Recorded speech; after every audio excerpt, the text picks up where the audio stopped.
यूं तो चैत्र नवरात्रि हमेशा अपने साथ हर्ष और उल्लास लाती है, लेकिन इसके पीछे कुछ आध्यात्मिक उद्देश्य भी छिपे हुए हैं। तो आइए सभी गर्भवती माताएं दोनों हाथ गोद में रखें, दोनों नेत्रों को बंद करें, मन ही मन एक बार ओम का उच्चारण करें। भाव करें कि आज का यह गर्भ संवाद हमारे शिशु को आध्यात्मिक उन्नति की ओर ले जाएगा। नवरात्रि शक्ति और साधना का पर्व। मेरे बच्चे, जब जब संसार में असुर शक्तियां हावी होती हैं, तब देवी शक्ति का प्रकाट्य होता है। नवरात्रि हमें यह सिखाती है कि हर व्यक्ति में असुर, अहंकार, क्रोध, लोभ और देवता, त्याग, प्रेम, करुणा दोनों ही होते हैं। साधना और आत्मशुद्धि से हम अपने भीतर की देवीय शक्तियों को जागृत कर सकते हैं।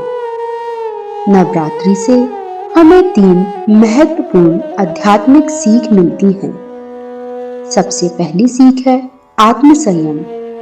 उपवास और साधना से हम अपनी इच्छाओं पर नियंत्रण करना सीखते हैं। जीवन में संयम और अनुशासन ही सफलता की कुंजी है। दूसरी सीख आध्यात्मिक जागरण।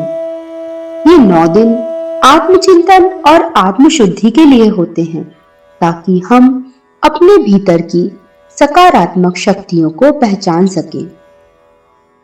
नंबर 3, शक्ति और भक्ति का संतुलन। माँ दुर्गा हमें सिखाती हैं कि भक्ति केवल प्रार्थना करने में नहीं, बल्कि अपने कर्तव्यों को शक्ति और समर्पण से निभाने में भी है।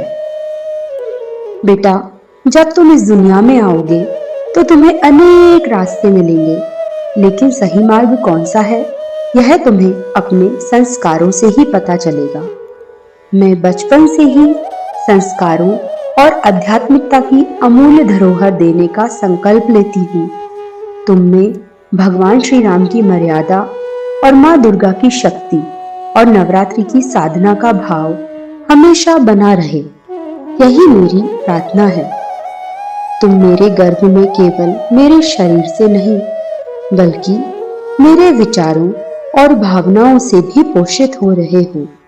इसलिए मैं चाहती हूँ कि तुम सत्य, प्रेम, धैर्य और धर्म के गुण लेकर इस संसार में आओ।